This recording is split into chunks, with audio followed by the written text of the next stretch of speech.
சிவாய நம. திருச்சிற்றம்பலம். நமது சிவசிவ அன்பே சிவம் அறக்கட்டளையில் பயணம் செய்யும் அனைத்து அன்பர்களுக்கும் இனிய இரவு வணக்கம். இன்றைய சிறப்பு விருந்தினராக வந்திருக்கும் அருள்நிதி சோமசுந்தர ஐயா அவர்களை குருவின் சார்பாக வருகின்ற வரவேற்கிறேன்.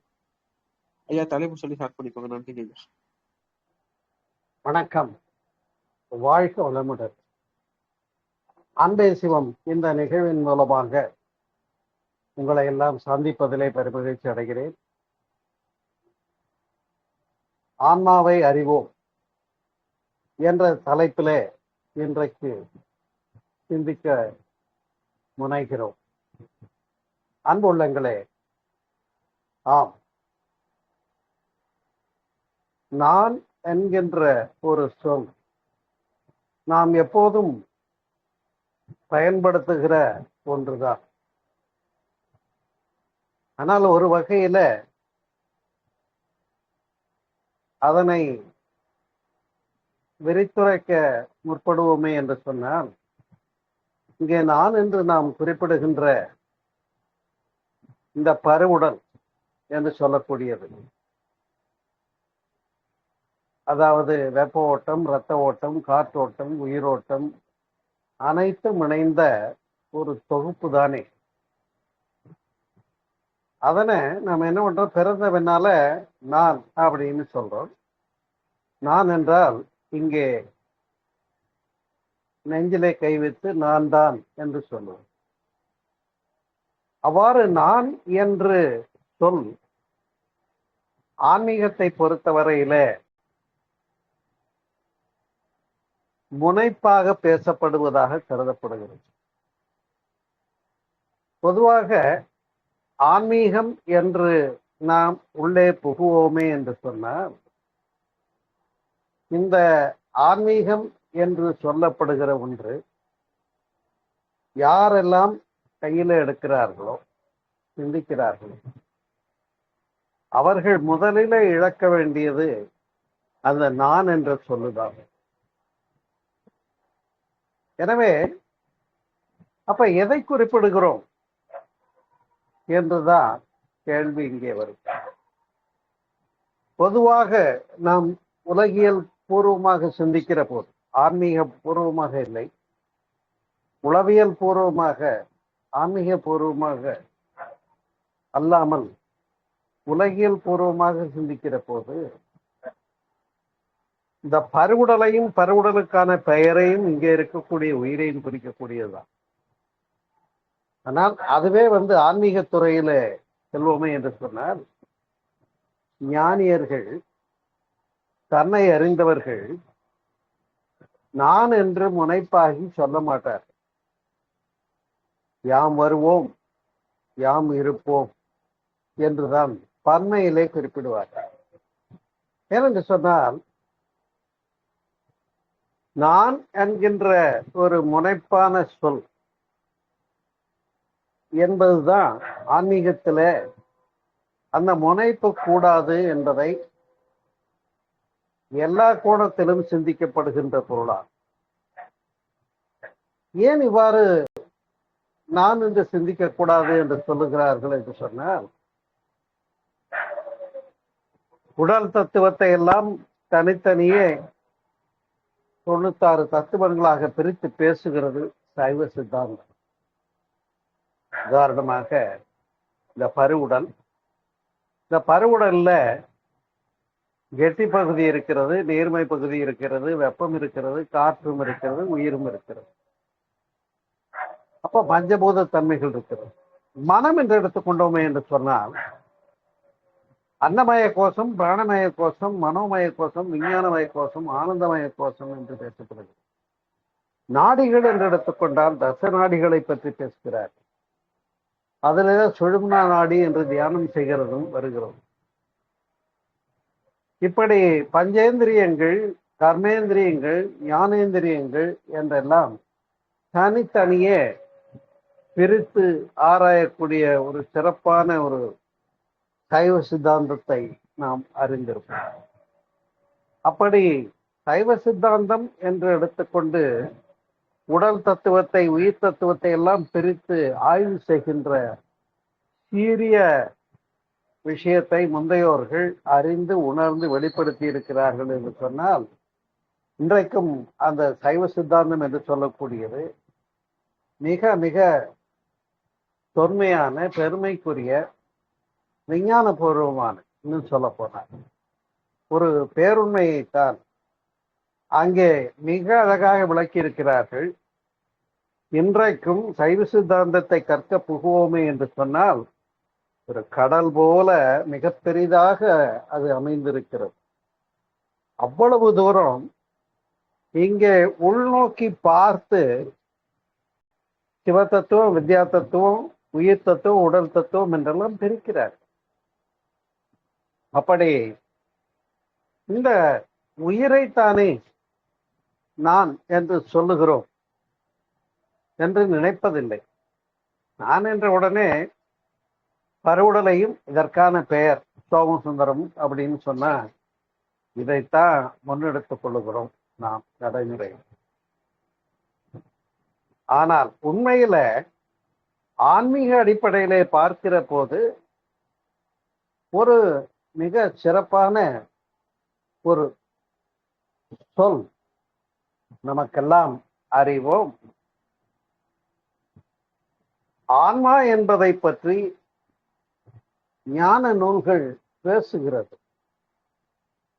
ஆன்மா என்பதை பற்றி எல்லா விதமான ஞான நூல்களும் பேசுகிறது. ஆனால் புத்த மதத்தை எடுத்துக்கொண்டோமே என்று சொன்னால், ஆன்மா என்று ஒன்று இல்லை என்று மறுக்கப்படுகிறது. எப்படி அது நிரீஸ்வரவாதம் என்று சொல்லக்கூடிய கடவுள் இல்லை என்ற கோட்பாடு என்று சொல்லுகின்றோமோ, அதுபோல ஆன்மா இல்லை என்பதும் புத்த மதத்தினுடைய தனிச்சிறப்பான வித்தியாசமான அணுகுமுறை என்பதை இந்த நேரத்திலே நான் இங்கே குறிப்பிட்டு சொல்ல விரும்புகிறேன்.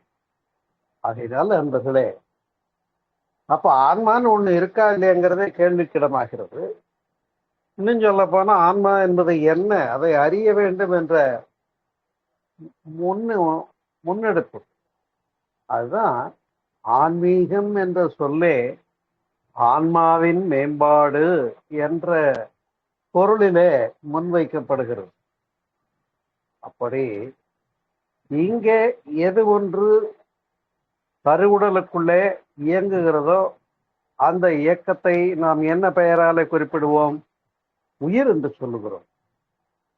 உயிர் என்று சொல்லக்கூடியதை பற்றி எங்காவது நூல்களிலே விளக்கப்பட்டிருக்கிறதா என்பது ஒரு மிக முக்கியமான கேள்வி, சிந்தனையுமாகும். அவ்வாறு இந்த உயிர் என்பதை பற்றி எங்குமே விளக்கப்படவில்லை. இன்னும் சொல்ல போனா நசிகேதன் யமனுடன் பேசிக்கொண்டிருக்கிறதாக நூலிலே வருகிறது. அங்கே மட்டும்தான் உயிரை பற்றிய விளக்கம் வருகிறது. இன்னும் சொல்ல போனா திருமந்திரம் சிறப்பாக உயிரை பற்றி அழகாக விளக்குகிறார் திருமூலர். கோவின் மயிரொன்று நூறுடன் கூறிட்டு நூறதன் கூறு 1000 ஆயினால் ஆவியின் கூறு 100,000 என்று விளக்கப்படுகிறது. அதாவது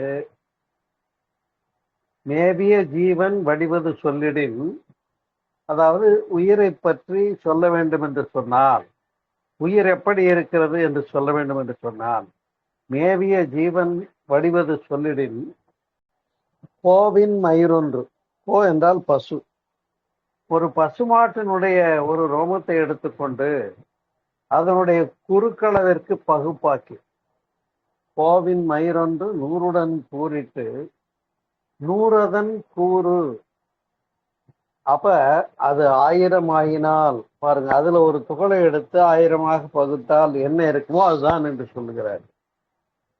எனவே மேவிய ஜீவன் வடிவது சொல்லிடின் கோவின் மயிரொன்று நூறுடன் கூறிட்டு நூறதன் கூறு 1000 ஆயினால் ஆவியின் கூறு அதுல 100,001 என்று விளக்குகிறார்.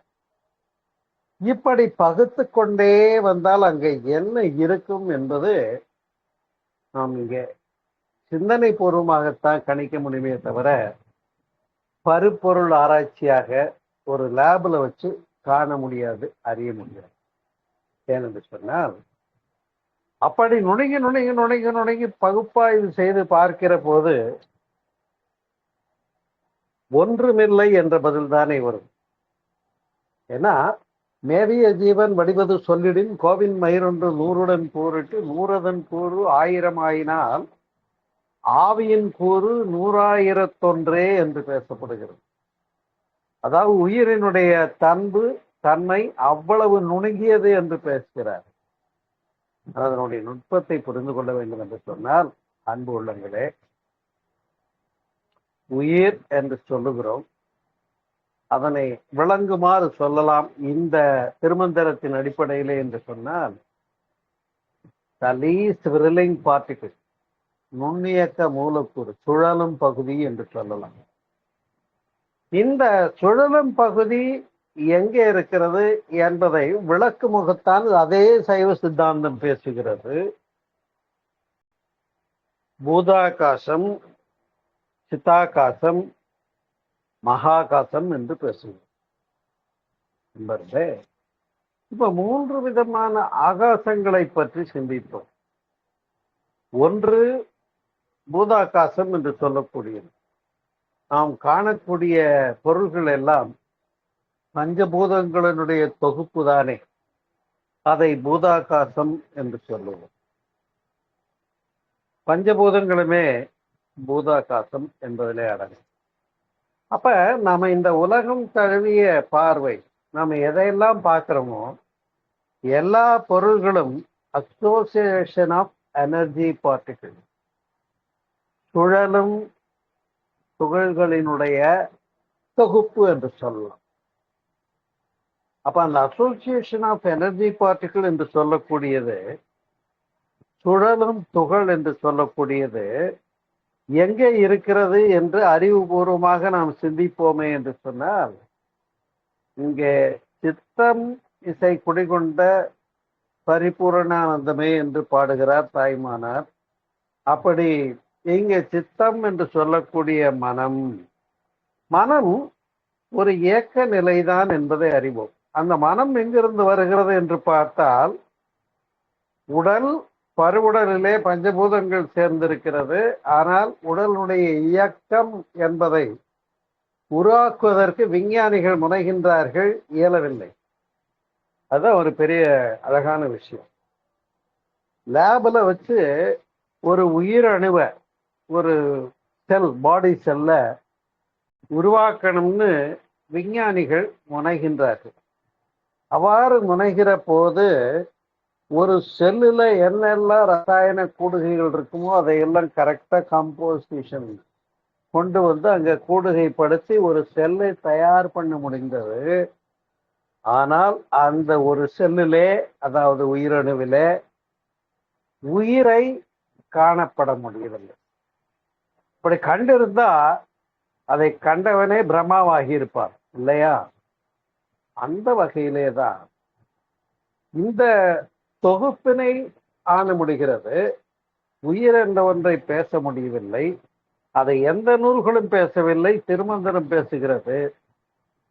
மேவிய ஜீவன் வடிவது சொல்லிடின் கோவின் மயிரொன்று 100 கூறிட்டு 100 கூறு 1000 ஆயினால் ஆவியின் கூறு 100,000 என்று பேசப்படுகிறது. அவ்வளவு சிறப்பாக விளக்கி அந்த உண்மையான பகுதியை எங்கே காணலாம் என்று சொன்னா, எப்படி சித்தாகாசம் என்று சொன்னார்கள். இதனை பூத பௌதீக பொருள்கள், அணுக்களினுடைய திரட்சி இல்லையா?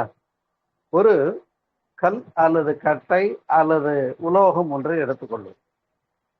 ஒரு புத்தகம், எந்த பொருளை எடுத்துக்கொண்டாலும் அதை பிரித்து கொண்டே வரும். அவ்வாறு பிரித்து கொண்டே வருகிற போது இன்னும் பிரித்து இன்னும் பிரித்து இன்னும் பிரித்துன்னு பார்க்கும்போது இந்த லீஸ்ட் விரலிங், அதாவது மிகச்சிறிய துகள், அதை அணு என்று கண்டார் என்பதை நாம் அறிவோம். அணு என்பது ஆட்டம் என்று ஆங்கிலத்தில் சொல்லப்படுகிற ஒன்று. அந்த அணுவை பல காலம் பிரிக்க முடியாது என்று கண்டிருந்தார். ஆனால் பிரிக்க முடியும் என்று கண்டார்கள். அணுவை பிளக்க முடியும் என்று கண்ட பொழுதுதான் அணு விஞ்ஞானம் வந்தது. அதனிலே நாம் அறிகிறோம், எந்த அணுவாக இருந்தாலும் உலகத்தில் இருக்கக்கூடிய 108 மூலகங்கள் என்று பேசுகிறோம் இல்லையா? அந்த மூலகங்கள் எல்லாம் மையத்திலே ஒரு சுழலும் இயக்க துகளை வைத்து அதனை மையக்கருவாக வைத்து சுற்றிலும் எலக்ட்ரான் புரோட்டான் சுத்திட்டு இருக்குங்கிறத விஞ்ஞானம் ஏற்றுக்கொள்கிறது. அணுவை பிளந்து ஆராய்ந்த போது ஒரு காலகட்டத்தில் அணுவை உடைக்க முடியாதுன்னு தான் நினைச்சிட்டு இருந்தேன். ஆனால் அணுவை பிளந்தால், இப்ப ஹைட்ரஜன் என்ற ஒன்று, அது வாயு மூலகம் என்று அறிவோம். அந்த அணுவை பிளந்தால் அந்த ஹைட்ரஜன்றதே ஒரு அணு எடை கொண்டது என்பதை விஞ்ஞானிகளும் பேசுகிறார் இல்லையா? இப்ப நிறைய அணு எடை கொண்ட மற்ற உலோகங்களையோ பொருள்களையோ கணக்கிலே பார்க்க வேண்டாம். ஒரு அணு எடை என்று சொல்லப்படுகிற ஒரு எலக்ட்ரான் சுத்திட்டு இருக்கக்கூடிய ஹைட்ரஜன் என்ற ஒரு மூலகம் அது இல்லையா? அந்த ஹைட்ரஜன் என்ற வாயு மூலகத்தை விளக்கப்படுகிற போது என்ன கண்டுபிடிச்சாங்க? ஹைட்ரஜன் பாம்னு ஒன்ன கண்டுபிடிச்சாங்க. அதுதான் லிட்டில் பாய் என்ற பேர்ல உலக போர் காலத்துல ஜப்பான்ல கொண்டு போய் ஹிரோஷிமா நாகசாகியில குண்டு போட்டாங்க. இப்பொழுது கொஞ்சம் சிந்திக்க வேண்டும் அன்பு உள்ளங்களே. ஆன்மா என்பதை பற்றி இங்கே அறிய வேண்டும் என்று பேச தொடங்கினோம். ஆனால் 3 ஆகாசங்களை பேசினார்களே சைவ சித்தாந்தத்திலே, அது மகாகாசம், எங்கும் நிறைந்த பிரபஞ்சம், பேரியக்க மண்டலம் முழுவதுமாக நிறைந்த மகாகாசம் என்றும், பூத பௌதிக பொருள்களுக்குள்ளே இருக்கக்கூடிய ஆகாசம் எங்கே என்பதைத்தான் இப்பொழுது சிந்திக்கிறோம். அப்ப அணுவை பிளந்து அணுவனுடைய மையத்துல இருக்கக்கூடிய சுழலும் பகுதியாகிய மைய கரு என்னன்னு கேட்டா த லீஸ்ட் விரலிங் பார்ட்டிகிள், அதுதான் நியூக்ளியஸ் அப்படின்னு சொல்லலாம், இல்லை மையக்கரு என்று சொல்லலாம். அந்த மையக்கருவை எவ்வாறு இருக்கிறது என்று கண்டார்கள். இயக்க சுழலும் பகுதியாக கண்டார். ஒரு சுழலும் பகுதி இருக்கிறது என்று சொன்னால் இயல்பாகவே அது வட்டமான அமைப்பு தானே வரும். இன்னும் சொல்ல போனால் ஒரு சக்கரம் இருக்கிறது, சுழல்கிறது என்று சொன்னால் ஆரக்கால்கள் இருக்கும், சுற்றுகின்ற பெரிய பெரிய சுற்று வட்டம் ஒன்று இருக்கும். ஆனால் அந்த சுற்று வட்டத்தை குறைத்து கொண்டே உள்ள கவனிச்சோம்னா அந்த ஆரக்கால் தாண்டி பாடி ஆஃப் தி ஸ்டெம், அப்ப இன்னும் சுருங்கி உள்ள வருவோம் என்று ஆராய்கிற போது சுழலும் இயக்கத்தை கழித்து மையத்தில் ஒரு இருப்பு இருக்கிறது என்று கண்டார்கள். அதை தான் சிவம் என்று சொன்னார்கள். அந்த புரிகிறதா? அதை வேதாதிரி மகரிஷி அவர்கள் சிறப்பாக விளக்குகிறார்கள். இயக்கத்தை கழித்து விட்டால் இருப்பு அங்கே மிச்சமாகும் என்று பேசுகிறார். இயக்கத்தை கழித்து விட்டால் இருப்பு அங்கே மிச்சமாகும். அந்த இருப்பு என்பதுதான் சிவம் என்று சைவ சித்தாந்தம் பேசுகிறார். இருப்புக்கும் இயக்கத்துக்கும் வித்தியாசம் புரிஞ்சுக்கணும். இருப்புன்னா இயக்கமற்ற நிலை. அப்ப இறைவன் எப்படி? இறை நிலை என்று புரிந்து கொள்வோம். இறை நிலை. அப்ப எல்லா பொருள்களையும் பிரித்து கொண்டே வந்து அணுவாக பார்க்கிறோம். அணுவனுடைய மையத்திலே மையக்கரு சுழலும் பகுதியாக காண முடியும். சுழற்சியினுடைய மையத்துல என்ன இருக்கிறது? வேர் there is the point, there is no motion at all. அசைவற்ற நிலைப்புள்ளி ஒன்றுதான் அந்த மையத்திலே இருக்கிறது. அந்த அசைவற்ற நிலைப்புள்ளி என்று சொல்லக்கூடிய சிவத்தை உள்ளடக்கி இயக்கம் வந்தது பாருங்கள். அந்த இயக்கத்தின் பெயர் சக்தி என்று சொன்னார்கள் முந்தையோர்கள். இப்ப புரியுதா சிவம் சக்தி எங்க இருக்குன்னு? ஆனா இப்ப நாம வேற மாதிரி நினைக்க கூடாது. திருவிளையாடல் புராணத்துல வர மாதிரி சிவம் என்று சொன்னால் இப்ப புலித்தோல் உடுத்தி ஜடாமுடி பூண்டு பிறை சூடி கங்கை சூடி இருக்கக்கூடிய சூலத்தோடு கூடிய சிவனை கற்பனை செய்வது தவறு. நண்பர்களே, எது ஒன்று இயக்கத்தை கழித்து விட்டால் அங்கே இருப்பாக மிச்சம் இருக்கிறதோ அந்த இருப்பு எங்கும் உள்ளது. அதைத்தான் பூத பௌதீக பொருள்களுக்கு இடையிலே இருக்கக்கூடிய ஆகாசம், அதாவது பூதாகாசம் என்று சொன்னார் நண்பர்களே. இப்ப மேல் நோக்கி ராக்கெட் விடுறாங்க. இந்த ராக்கெட் விடும்போது அது ஒரு ஸ்டேஜில் போயிட்டு 2 கோள்களுக்கு இடையில 2 கோள்களுடைய ஈர்ப்பு எல்லையும் இல்லாம அங்க ஸ்டாட்டிக் ஸ்டேட், அதாவது அதை வெட்ட வெளி என்று சொல்கிறோம். அந்த வெளி அங்கேயும் இயக்கங்களுக்கு இடையில இருக்கிறது. இப்ப சூரியனை ஆராய்வதற்காக ஒரு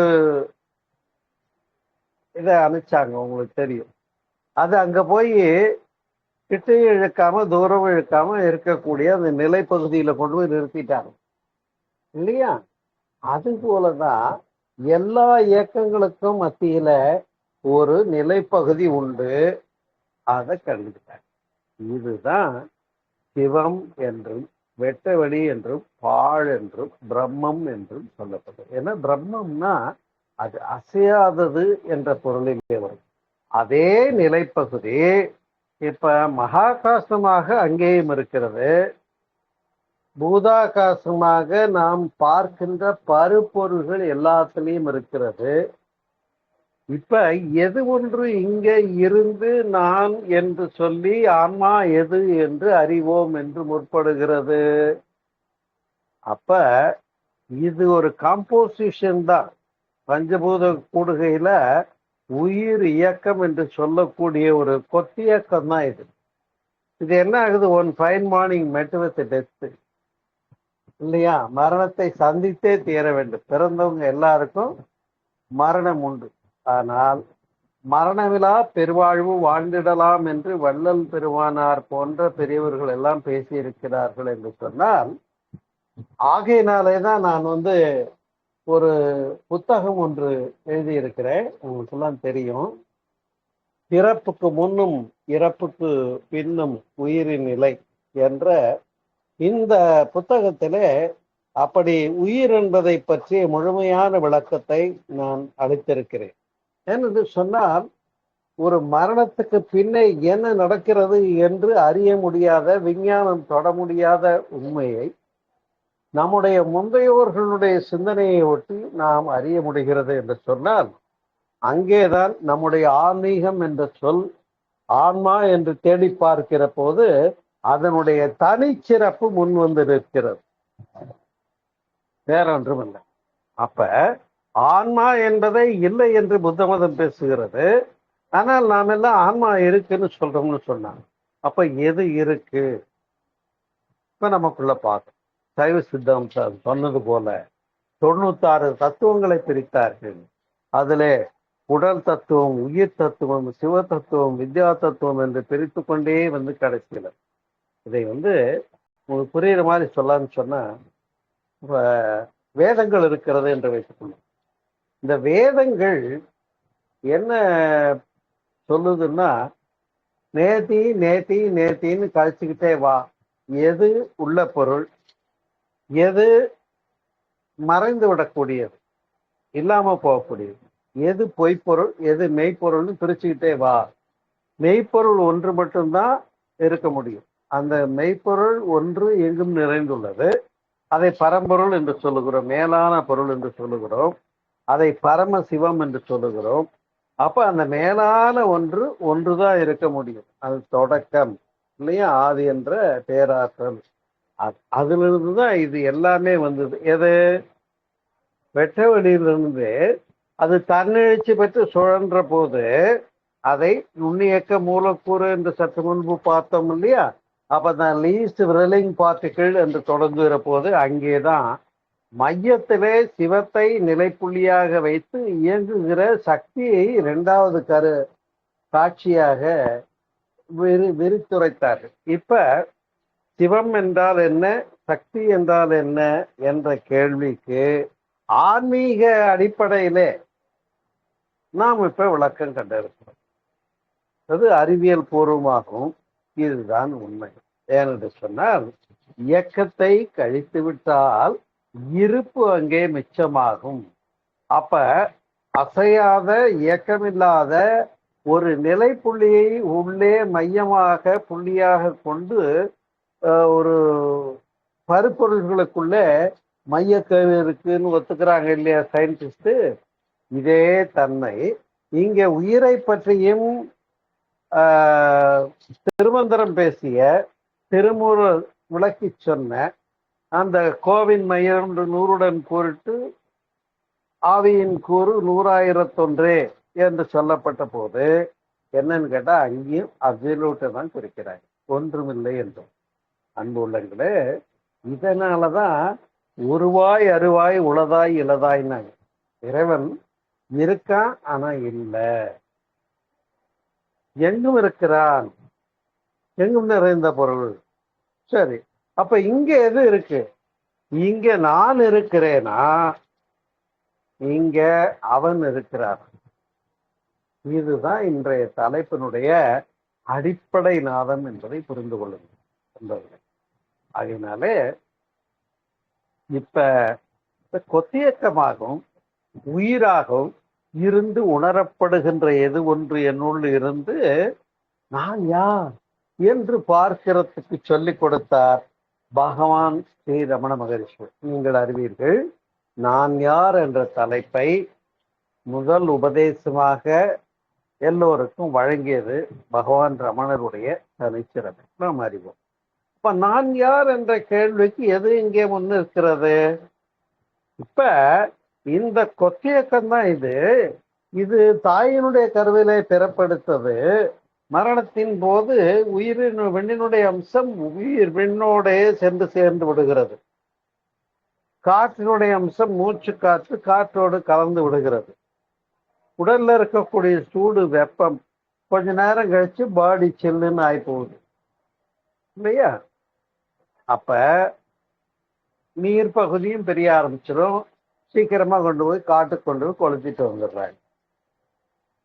பருப்பொருளும் கடந்து மண்ணோடு மண்ணாக ஆகிறது. இப்ப பஞ்சபூதங்களினுடைய அம்சம் பிரிஞ்சு விடுகிறது.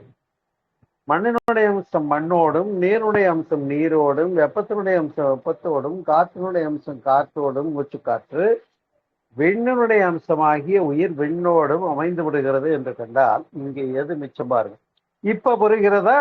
அப்ப ஆன்மா என்று ஒன்று ஆன்மீகத்தின் அடிப்படையில நாம் சொல்லுகிறோம். ஆன்மா என்று ஒன்று, ஏன் அதை புத்த மதம் ஆன்மா என்று ஒன்றே கிடையாது என்று சொல்ல முற்படுகிறது. அப்ப இப்ப ஆன்மா என்பது என்ன என்ற ஒரு கேள்வியை மீண்டும் முன்னெடுத்து சிந்திக்கின்ற போது, அன்பு உள்ளங்களே, கொத்தியக்கமாக இருக்கிற போது பிறப்பு இறப்பு இவையிடை உணர்தல் இயக்கமாகி பாருங்க.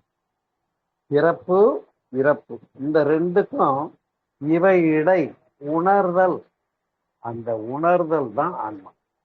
வேற ஒன்று புரிகிறதா? அப்ப ஆன்மா என்றால் என்ன என்று கேட்டா இங்க தனியா ஒண்ணும் இல்லை. ஆனால் உணர்வு நிலை இருக்கிறதா இல்லையா? உயிர்களுக்கு ஒரு தனிச்சிறப்பு உண்டு. என்னன்னா உணர்ச்சி. ஏன்னா உலகத்துல இருக்க பொருள்கள் எல்லாத்தையும் ரெண்டா பிரிப்போம். உயிர் இல்லாதவை, உயிர் உள்ளவைன்னு ரெண்டா பிரிக்கும். அப்ப உயிருள்ளவை என்று காணப்படுகிற போது உயிருள்ளவற்றின் சிறப்பு என்னன்னு கேட்டா உணர்ச்சி தானே. உண்டா இல்லையா? வேற பதிலே சொல்ல முடியாது. உயிர் உள்ளதுன்றது என்ன அடையாளம்னா காட்டுனா அது பதிலே சொல்லல, அது ஜட பொருள் என்று கண்டார். ஆனால் ஒரு புழுவாய் இருந்தாலும் தொட்ட உடனே துள்ளி குதிக்குது. அப்ப அதுக்கு தொடுதல் உணர்ச்சி தெரியுது. அந்த உணர்ச்சியிலே தான் முதலாக தொடங்கியது. தாவரங்களும் உணர்கிறது, புழு விலங்கினங்கள் எல்லாத்துக்கும் உணர்ச்சி இருக்கு, நமக்கும் இருக்கு. அப்ப பிறப்பு இறப்பு இவையிடை உணர்தல் இயக்கமாகி இப்படி நாம வந்திருக்கோம் அப்படிங்கிறத புரிந்து கொள்ள வைக்கப்பட்ட சைவ சித்தாந்தத்தினுடைய அடிப்படையிலே அன்புள்ளங்களே மிக அழகாக சொன்னார்கள். மகாகாசம், பூதாகாசம், சித்தாகாசம் என்று மூன்றாக சொன்னாலும் ஆகாசம் ஒன்றுதான் என்பதுதான் அடிப்படை. உங்களுக்கு உதாரணத்துக்காக சொல்றேன். இப்ப சொம்புல தண்ணி வச்சிருக்கு. இது என்ன? சொம்புல இருக்கிற தண்ணி இல்லையா? சரி, இதே தண்ணி கடல்ல இருந்தா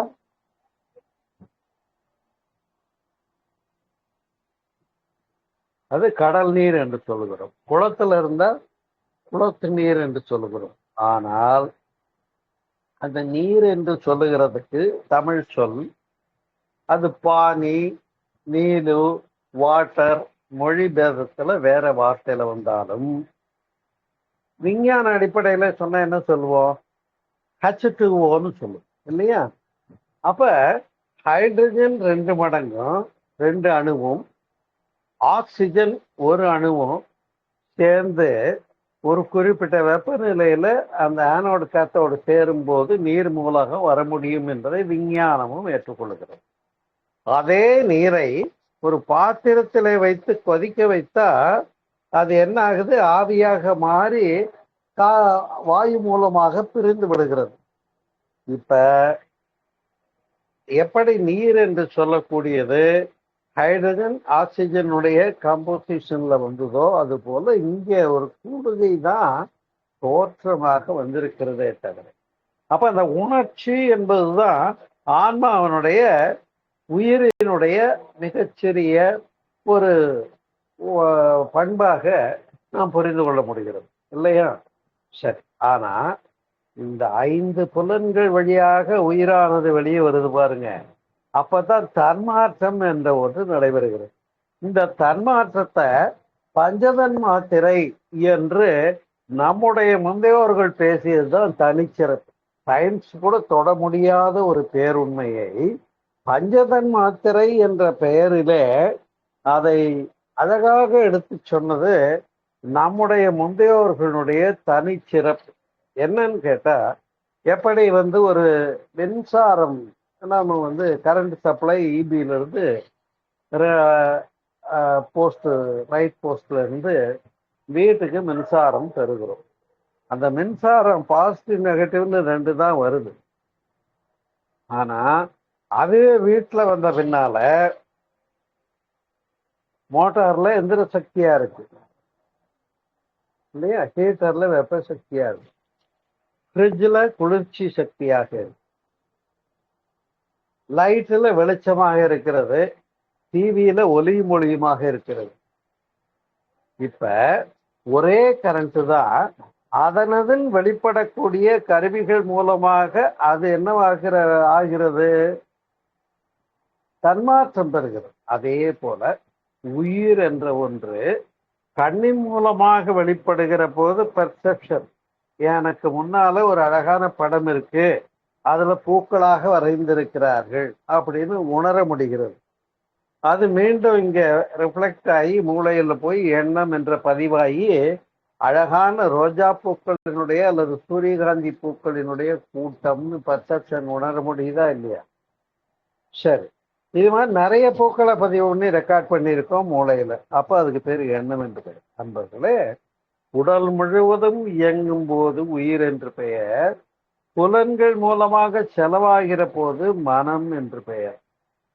செலவாகி இப்ப மூக்கு என்ற கருவியின் மூலமாக அங்க போய் பெர்செப்ஷன் கண்ட போது அருமையான வாசனைன்னு சொல்றோம், இல்ல துர்நாற்றம்னு சொல்றோம். நாற்றம் என்றாலே மனம் என்றுதான் போறோம், சரியா? அப்ப நறுநாற்றம் துர்நாற்றம்ன்றதுதான் தூய தமிழ், சரியா? நாத்தம்னு சொல்றது இல்லை, நாம வாசனைன்னு தான் சொல்றோம். ஆனா இந்த பேதமை உணர்கிறது இந்த கருவியினுடைய அடையாளம்.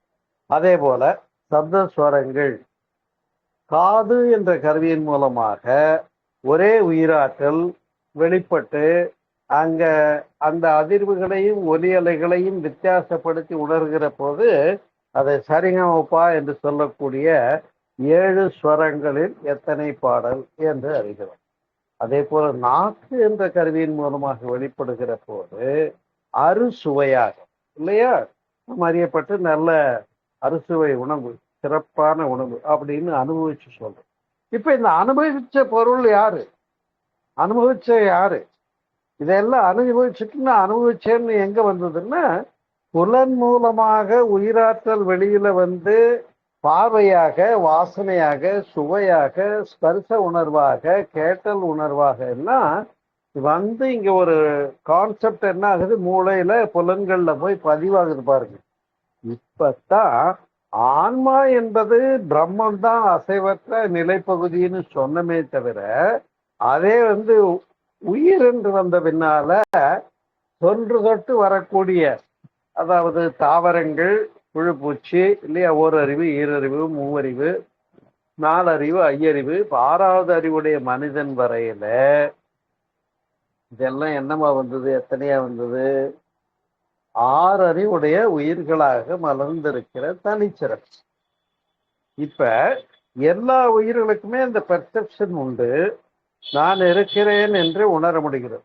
இப்ப நான் உங்களை பார்த்துட்டே இருப்பேன், ஐயா நீங்க இன்னைக்கு இந்த நிகழ்வுல கலந்து கொண்டிருக்கீங்களே, நீங்க இருக்கீங்களா? நான் உங்களை கேட்கிறேன். சரியா?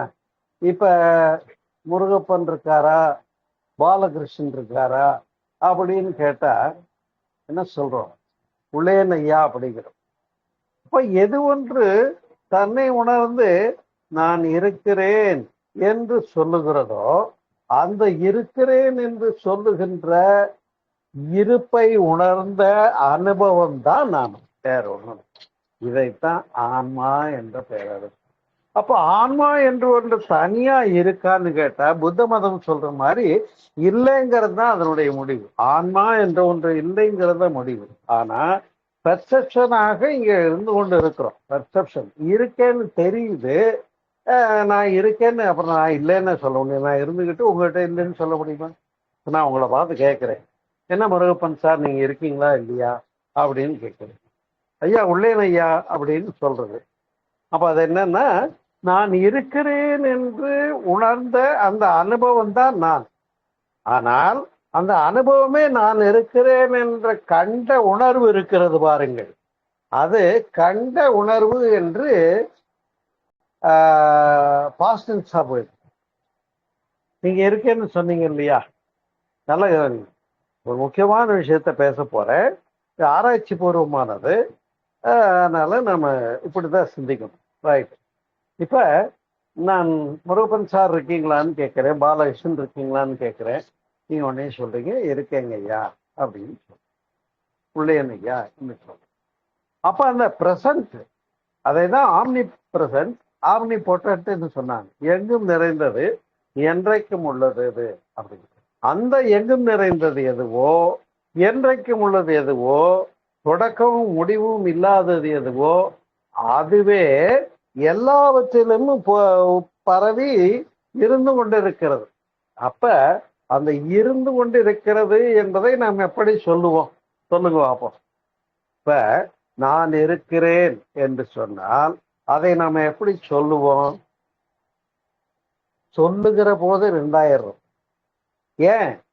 இருக்கிறேன் என்று உணர்ந்துட்டு இருக்கிறேன் என்று சொன்னேன், நான் உணர்ந்தேன். இருக்கிறேன்னு சொன்ன கணங்கள் போயிடுச்சா இல்லையா? இப்ப இது பாஸ்ட் டென்ஸ் ஆயிடுச்சு. ஆனால் பாஸ்ட் டென்ஸ்ல பவர் இல்லை. ஃபியூச்சர்ல என்ன நடக்க போகுதுன்னு தெரியாது. ஆனா இருக்கேங்கிற சுகானுபவம் இருக்காது. இவ்வளவுதாங்க இந்த கேள்விக்கு பதில். புரியுதா? அப்ப நான் இருக்கிறேன் ஆன்மா என்ற ஒன்று நிகழ்ச்சி என்று புரிக. ஆன்மா என்ற ஒன்று நிகழ்வுதான் என்று புரிந்து கொள்ளுங்க. ஏன்னா அங்க அது ஒரு பருப்பொருளா பிரித்து பார்க்கக்கூடிய அளவுல இல்லை. ஆன்மாவும் உயிரும் நிகழ்ச்சி மாத்திரமே. உயிரை பற்றி விளக்கணும் இல்லையா திருமணத்திற்கு அடிப்படையில. அப்ப என்ன பார்த்தோம்? சுழலும் துகள்னு சொன்னோம், முன்னியக்க மூலப்பொருள் சொன்னோம். அப்ப அந்த இயக்கத்தை கழித்து விட்டால் இருப்பு அங்கே மிச்சமாகும். அதனால்தான் அருணகிரிநாதர் பாடுறாரு, உருவாய் அருவாயும் இருக்கிற, உளதாய் இலதாயும் இருக்கிறாய். உருவாய் அருவாய் உளதாய் இலதாய் மறுவாய் மலராய் மணியாய் ஒளியாய் கதியாய் விதியாய் என்று பாடுகிற நிலை. என்ன காரணம்? இறைநிலை என்பது இந்த இரட்டைகளுக்கு அப்பாற்பட்டது. புரியுதா? ஒரு உதாரணம். இப்ப நீங்க யாருன்னு கேட்டா, நான் பாலகிருஷ்ணன் அப்படின்னு நீங்க சொல்றீங்க. ஓகே, நான் ஒத்துக்கிறேன். என் பேரு சோமசுந்தரம். ஓகே, அதையும் ஒத்துக்கலாம். ஆனா இப்ப இந்த தங்கப்பன் ரமேஷ்ங்கிறது இருக்காருன்னா அவரும் இருக்கார். ஆனால் இங்க இதை எப்படி பேதப்படுத்தி பார்க்கிறோம்னா, உடல் அடிப்படையில நம்ம எல்லாரும் ஆண்கள் தான் வந்திருக்கோம் இன்னைக்கு மீட்டிங்க்கு. ஆண் என்று பிரிக்கிறேன். ஆனால் ஆன்மாவிற்கு ஆண் பெண் கிடையாது என்பதுதானே உண்மை, இல்லையா? நான் சொல்றது புரியுதா? ஆன்மாவுக்கு ஆண் என்பது பெண் என்பது பேதம் இல்லை என்ற ஒரு பேருண்மையை புரிந்து கொள்ள வேண்டும் என்பது. அப்ப அதுதான் தனிச்சிறப்பு. ஏனென்று சொன்னால், அன்பு உள்ளங்களே, ஆன்மா அழிவற்றது என்ற பேருண்மையை மெய்ஞானம் விளக்குகிறது. அதைத்தான் இன்றைக்கு சிந்திக்கிறோம். ஆன்மாவை அறிகிறோம் என்று ஒரு கேள்வியை முன்வைத்து நாம் சிந்திக்கின்ற போது, ஆன்மா என்பது ஒரு நிகழ்ச்சி மாத்திரமாக இருக்கிறது. எப்படி இருக்கு? ஒரு நிகழ்ச்சி மாத்திரமாக இருக்கிறது. நிகழ்ச்சின்னா என்ன? இப்ப இருக்கும் பாருங்க, த பிரசன்ட் ஸ்டேட். இதுதான் உணர்வு, இதுதான் ஆன்மான்னு சொல்றோம். நாம அதுக்கு ஆன்மான்னு பேர் வச்சுக்கிறோம், உயிர்னு பேர் வச்சுக்கிறோம். ஆனா இருக்கிற பிரசன்ட் ஸ்டேட், அதாவது ஆம்னிபொட்டன்ட்னு சொன்னேன் இல்லையா, என்றைக்கும் உள்ளது. அப்ப இருப்பு என்பது அர்த்தமாகிறது. அந்த இருப்பை தான் சிவம் என்றும் கடவுள் என்றும் பிரம்மம் என்றும் பேசினார்கள். அப்ப இப்படி எத்தனையோ பல வார்த்தைகளாலே பொருளாலே அறியப்பட்டாலும் சுட்டப்பட்டாலும் இந்த வார்த்தைகள் அதுக்கு பொருந்துமானா அதுக்கு நீங்க வார்த்தை கொடுக்க முடியாது. ஏன்னா அதுக்கு எந்த பெயரும் கிடையாது. அதுக்கு ஆதாரம் உண்டா? கடவுள் வந்திருக்கேன்னு சொன்னா கடவுள்கிட்ட போய் நீ கடவுள் தான்றதுக்கு என்ன விட்னஸ் கேட்கமாயி? நான் சொல்றது புரியுதா உங்களுக்கு? அந்த டவுட் வரணும். நீதான் கடவுள், எனக்கு என்ன அத்தாட்சின்னு நமக்கு வரணும். அது போலதான் இங்கே நான் இருக்கிறேன் என்று உணரப்படுகின்ற வஸ்துதான் ஆன்மா என்று அறியப்படுகிறது. அதனால்தான் அறிவை அறிவால் அறிவதுவே ஆகும் பொருள் என்று சொன்னார். இப்ப இந்த உணர்வை எதால் அறிகிறோம் என்று சொன்னால் அறிவால் அறிகிறோம். மனமா இருக்கிற வரைக்கும் அறியப்படுவதில்லை. ஏன்னா மனமா இருக்கிற வரைக்கும் புலன் மூலமாக வெளியே போய் பெர்செப்ஷன் ஆயிட்டு பதிவு போட்டுட்டு போயிட்டே இருக்கு. அப்ப அது நிகழ்ச்சியாகத்தான் இருக்கு, எதுவுமே இங்க இருப்பு இல்லை. ஆனா உயிரணுக்களிலே குணப்பதிவாக, புலன்களிலே பழக்க பதிவாக, மூளையிலே எண்ணப்பதிவாக, இல்லையா, குரோமோசோம்ஸ் டிஎன்ஏ ஆர்என்ஏன்னு அங்க ஜீன்ஸ் வரைக்கும் போய் பதிவாயிருக்கு. இந்த பதிவுகளோடு கூடிய போது மனிதனாகவும் விலங்காகவும் மனிதன்ல நல்ல மனிதனாகவும் தீய மனிதனாகவும் பேதம் கருதப்படுகின்ற ஒரு நிலை உள்ளது. இப்ப இந்த பேதாபேதங்களை விட்டு விடுவதற்காக பேசப்பட்டதுதான் ஆன்மீகம் என்று சொல்லக்கூடிய. அப்ப ஆன்மீகம் என்று கால் எடுத்து வச்சு உள்ள வந்தாலே இந்த பேதங்களை எல்லாம் நீக்கி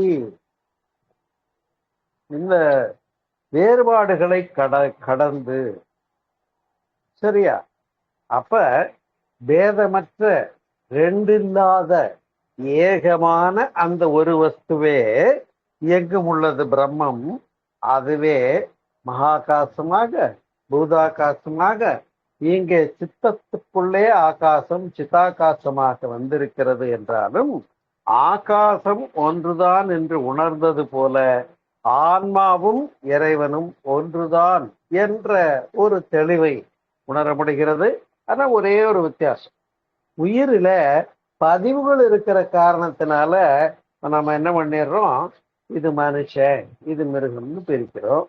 மனுஷன்லயும் இவர் நல்லவர் இவர் கெட்டவர்னு பிரிக்கிறோம். இதெல்லாம் எங்க வந்ததுன்னா, ஆன்மா உடலுக்குள்ள இருக்கிறதுனால உடல்ல உள்ள சகப்பழக்க வாதனைகள் என்று சொல்லக்கூடிய பதிவுகள், அதாவது முன்வினை பதிவுகள், பழவினை பதிவுகள், நிகழ்கால பதிவுகள் இல்லையா, ஆகாமிய கர்மா சஞ்சித கர்மா என்று சொல்லுவார்கள்.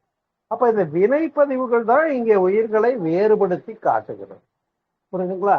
அப்ப இந்த வினை பதிவுகளை நல்ல முறையில வேறுபடுத்தி புரிந்து கொண்டு பதிவு நீக்கம் பெற வேண்டும் என்று கண்டார்கள் முந்தையோர். அப்ப ஒரு உயிரானது, அதிலும் குறிப்பாக மனிதன் மட்டுமே நான் யார், ஆன்மா என்ன, ஆன்மா என்றால் என்ன என்று சிந்திக்கிறோம். அப்படி சிந்திக்கிற போது இங்கே இந்த பஞ்சபூத கூடுகை நான் அல்ல சொன்ன வேதங்கள்ல நேதி நேதி நேதின்னு கழிச்சுக்கிட்டே வான்னு சொன்னாங்கன்னு. இந்த பஞ்சபூத கூடுகை நான் அல்ல பிரிச்சார். சரி, அப்போ புலன்பதிவுகள் நானா? அது போக வேண்டிய ஒன்று. அது போனாதான் இறைவனை பார்க்கலாம். அதனால்தான் இருள் சேர் இருவினையும் சேரா இறைவன் பொருள் சேர் புகழ் புரிந்தார் மாட்டு என்று வள்ளுவம் சொல்லுகிறது. ஞான நூல்களும் தன்னை அறிதலே தலைவனை அறிதலாம், தன்னை அறிதலே தலைவனை அறிதலாம். தன்னை அறியாமல் தான் கெடுகின்றார். தன்னை அறியும் அறிவை அறிந்தபின், அறிவை அறிதல் தான் தன்னை அறிதல், வேற ஒன்று. அப்ப இந்த அறிவை அறிதலை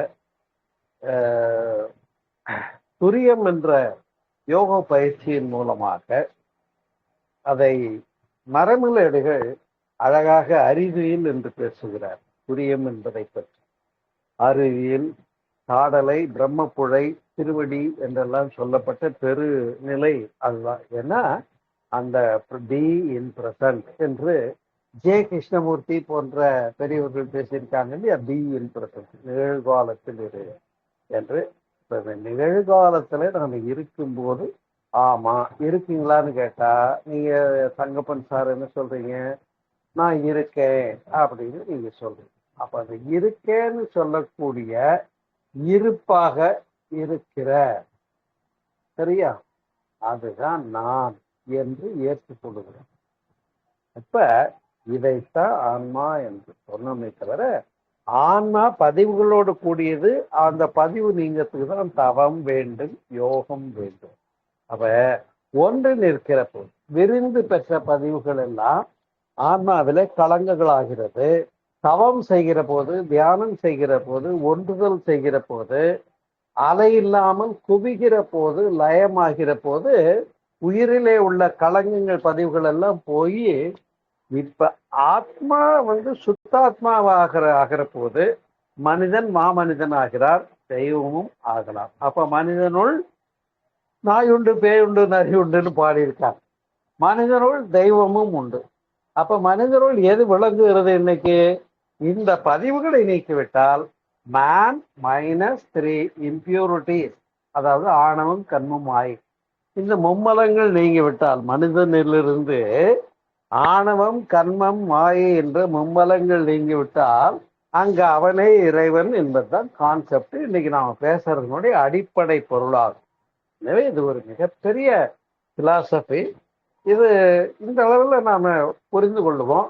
இதுல எங்க புரியலன்னாலும் நீங்க யாரா இருந்தாலும் என்னிடத்துல கேள்வி கேட்கறதுக்கு உங்களுக்கு உரிமை உண்டு, ரைட்ஸ் உண்டு, சரியா? அப்ப அதனால கேள்வி நேரம் அப்படின்னு ஒண்ணு வச்சுக்குவோம். அது தப்பே கிடையாது, சரியா? அந்த கடைசியா கூட அந்த கேள்வி நேரத்தை வச்சுட்டு நாம் சிந்தித்து பார்க்கிற போது, அன்பு உள்ளங்களே, இங்கே எது ஒன்று இயக்க பொருளாக இருக்கிறதோ அதுவே நான் என்ற ஒரு பேருண்மையை விளக்குகின்ற மிக சிறப்பான ஒரு தலைப்பு இந்த ஆன்மாவை அறிவோம் என்று சொல்லக்கூடியது. ஆன்மாவை அறிகின்ற ஒரு பெருநிலையை ஞான நூல்கள் நமக்கு உணர்த்தி கொடுக்கிறது. கைவல்ய நவநீதம், ஞான வாசிட்டம், ரிபுகீதை போன்ற ஞான நூல்கள்லாம் விளக்குகிறது. திருக்குறளும் விளக்கிறது. பொருள் அல்லவற்றை பொருள் என்று உணரும் மருளானாம் ஆனா பிறப்பு என்று குறிப்பிட்டு சொல்லுகிறது. அப்ப பொருள் இல்லாத பொருள் இருக்கு நினைச்சிட்டு வாழ்ந்துட்டு இருக்கோம்.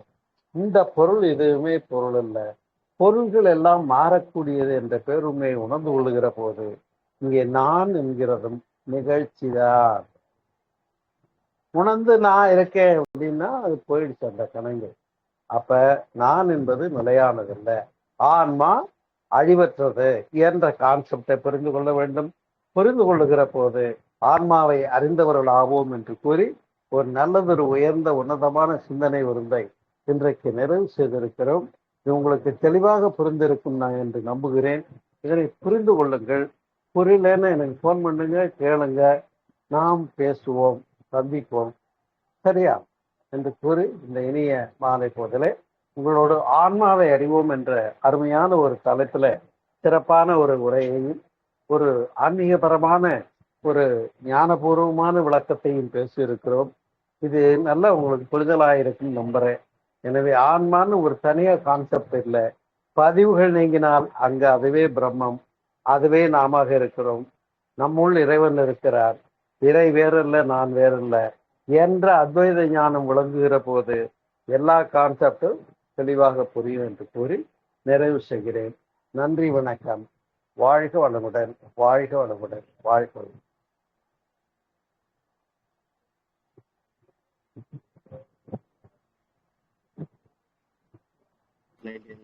ஐயா நன்றிங்க, நன்றிங்க ஐயா, நன்றி நன்றி, ரொம்ப நல்லா இருந்தது.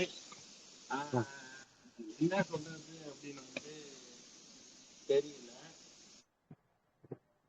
ஏன்னா ஒவ்வொரு நாளும் ஒவ்வொரு விஷயத்த வந்து பேசியிருக்கீங்க. நன்றி. ஏன்னா இது இப்ப ஆன்மா இருக்குன்னு பேசுறோம், ஆனா ஆன்மா இல்லைங்கிறது தான் புரிதல். அப்ப ஆன்மா இல்லைன்னு புத்த மதம் சொன்னது எப்படிங்கிறதுக்கு இப்ப ப்ரூஃப் கொடுத்திருக்கேன். ஏன்னு சொன்னா நான் இருக்கிறேன் என்று சொல்லுகிறோம். நான் இருக்கிறேன் என்று உணர்ந்த நிலை கடந்து போச்சு. அப்ப நான் என்பதும் நிகழ்ச்சி தான் என்று கன்க்ளூஷன் காண முடியுதுங்கிறத இன்னைக்கு நான் வெளிப்படுத்தி இருக்கேன். எல்லாருக்கும் புரியும் நினைக்கிறேன். புரியலன்னு யார் வேணாலும் கேள்வி. இல்ல, நான் யாருன்னு பேசுனீங்க, ஆன்மாவே இல்லைன்றீங்களே, அதான் எனக்கு நிகழ்ச்சின்னு சொன்ன. ஆன்மா என்பது நிகழ்ச்சி. நான் இருக்கிறேன் என்று உணர்ந்த தருணங்கள் பாசிட்டிவே. அப்ப இங்க உணர்ச்சியாக இருப்பாக உணரப்படுகிறது. ஆனா உணர்ந்தது இருந்துகிட்டு இருக்கிறது இல்லை. இதுவும் போய்விடும். அப்ப இது எதுவும் கடந்து போகும் ஒரு வார்த்தை உண்டு இல்ல, அது இங்கே விளங்குகிறது. அதே போல ஆன்மா அழிவற்றது என்று சொல்லப்பட்டாலும் கூட ஆன்மா மாறிக்கொண்டே இருக்கிறது என்பதைத்தான் நான் என்னுடைய பிறப்புக்கு முன்னும் இறப்புக்கு பின்னும் நூல்ல நான் அதை விளக்கியிருக்கேன். அதையும் சொல்லி உயிரை பற்றியும் பேசியிருக்கேன். அதனால இது ஒரு ரொம்ப சிக்கலான கிரிட்டிக்கலான டாபிக்னா கூட இன்னைக்கு எல்லாருக்கும் புரியுற அளவுக்கு தெளிவா பேசியிருக்கேன். இந்த உரையை முழுவதுமா நீங்க கேட்டு பாருங்க, உங்களுக்கு பதில் இப்ப கிடைக்கும். வேற ஒண்ணு, அதாவது ஆன்மா சொல்லுங்க. நான் ஒரே ஒரு கேள்வி வந்து உங்களே கேக்குறேன். நான் யாருன்னு சொல்லி நீங்க பேசும்போது வந்து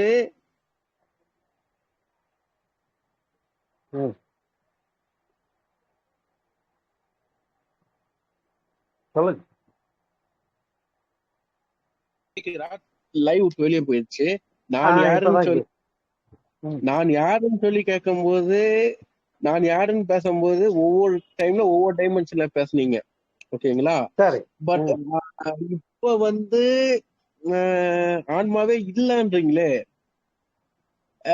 ஆன்மாவே இல்லன்னு புத்த நிலையில வந்து நிகழ்ச்சி இருப்பு என்று விளக்குகிறேன். அந்த இருப்பு சிவமும் ஒண்ணுதான். அப்ப நான் பிரம்மம் என்ற இடத்துல கன்க்ளூஷன் கொடுத்திருக்கேன். புரியுதா? அதனால்தான் ஜே கிருஷ்ணமூர்த்தி போன்ற பிலாசபர்கள் என்ன சொல்றாங்கன்னா, பி இன் பிரசன்ட்ங்கிறாங்க, நிகழ்காலத்தில் இருங்கிறாங்க. அந்த இடம் புரிஞ்சு போச்சுன்னா இந்த கேள்விக்கு பதில் அங்கதான் இருக்கு.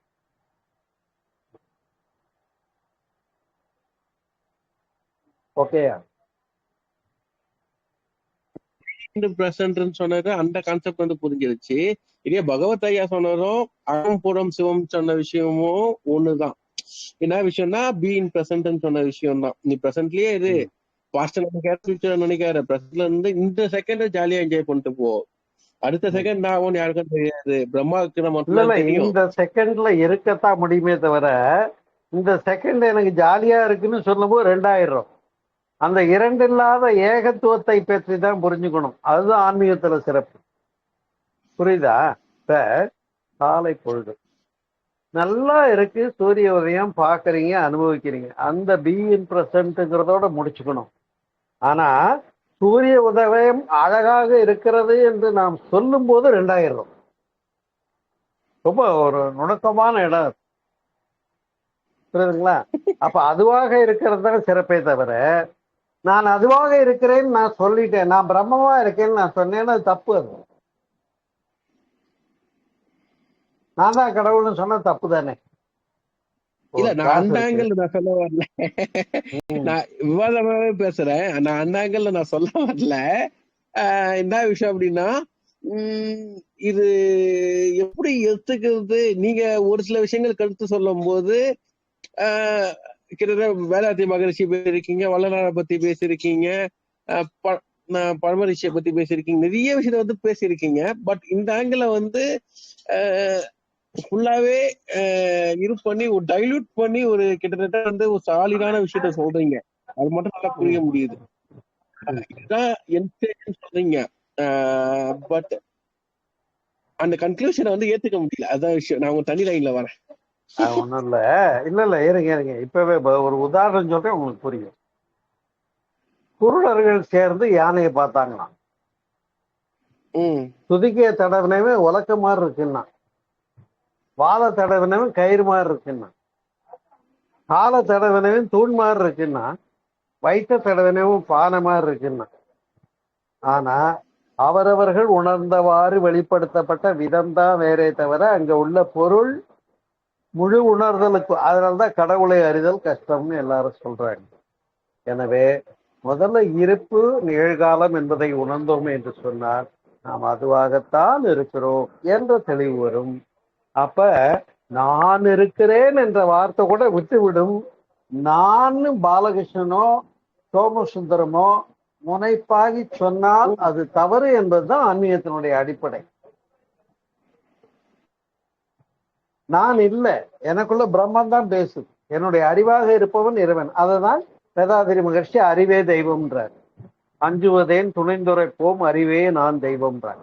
அப்ப நான் அறிவு என்று சொல்லிக் கொள்ளலாம், நான் நிகழ்ச்சி இருக்கிறேன் என்று சொல்லலாம், இருக்கிறேன் என்று சொல்ல முடியுமே தவிர நான் அறிவாளியாக இருக்கிறேன் என்று சொல்ல எனக்கு ரைட் இல்லை. ஒரு கிளாஸ் இருக்கு, கிளாஸ்ல ஸ்டூடெண்ட்ல நான் தான் நல்லா படிக்கிற பையன் ஸ்டூடெண்ட் சொல்லிக்க முடியுமா? சொல்லுங்க, சொல்ல முடியாது. யார் சொல்ல முடியும்? டீச்சர், ஆசிரியர் வேணா சொல்ல முடியும். ஆனா எந்த மாணவனும் நான் தான் ஃபர்ஸ்ட் கிளாஸ் வாங்கினவேன்னு சொல்ல முடியாது. அது போலதான் நான் என்பதை உணர்தலாக இருக்கிற இடம் தான் ஆன்மாவை அறிந்த இடம் என்று முடித்திருக்கேன். இது புரியும் நினைக்கிறேன். புரியலன்னு பேசுறேன்.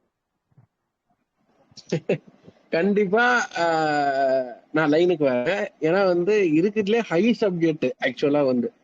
ஏன்னா இந்த ஆங்கிள் நீங்க பேசுறதுதான் முதல் முறை. இந்த இடத்துல புரிதல் வந்தா எல்லாமே புரிஞ்சு போயிடும். எல்லாரும் சொன்னது ஒண்ணுதான்ற இடம் நான் புரிஞ்சிருக்கேன். ஆமா, நீங்க எத்தனையோ ஆங்கிள் பேசியிருக்கீங்க. பட் இந்த ஆங்கிள் வந்து ட்விஸ்ட் பண்ணி ஒரு கரெக்டா ஒரு கல்லை வந்து சிற்பமாக்கக்கூடிய இடம் இது. அது வந்து பிண்டமாகிற சிற்பமாகிற இடம் வந்து இந்த ஒரு தலைப்பு மட்டும்தான் என்னை பொறுத்த வரைக்கும்.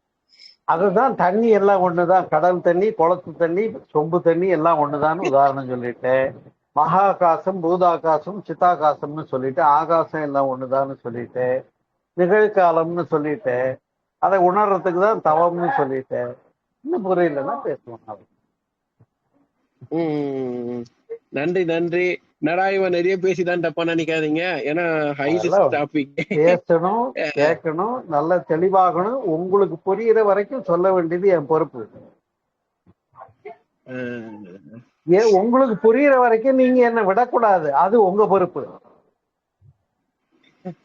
அவ்வளவு தூரம் தெளிவா நான் என் குருவை பிடிச்சதுனால்தான் அவர் சொன்ன இடம் புரிஞ்சுது. நான் உட்கார்ந்துட்டேன், நான் முடிச்சுட்டேன். இனிமேல் குரு கிட்ட போய் கேட்கிற கேள்வி இல்லைன்னு எனக்கு ஒரு இடம் வந்தது.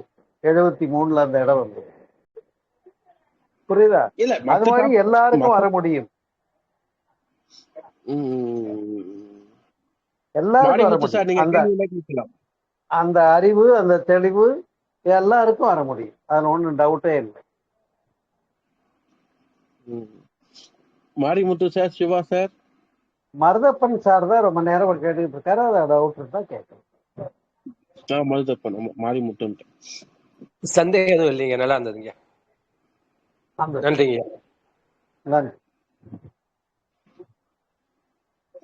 ஐயா முடிச்சுக்கலாம். முடித்துக் கொள்ளலாமா? நன்றி, வணக்கம். நீங்களும் உங்கள் அன்பு குடும்பமும் தொழிலும் எல்லாம் சிறந்தவும் சிறப்பாக வாழ்க வளமுடன் என்று கூறி நிறைவு செய்கிறேன். நன்றி. வாழ்க.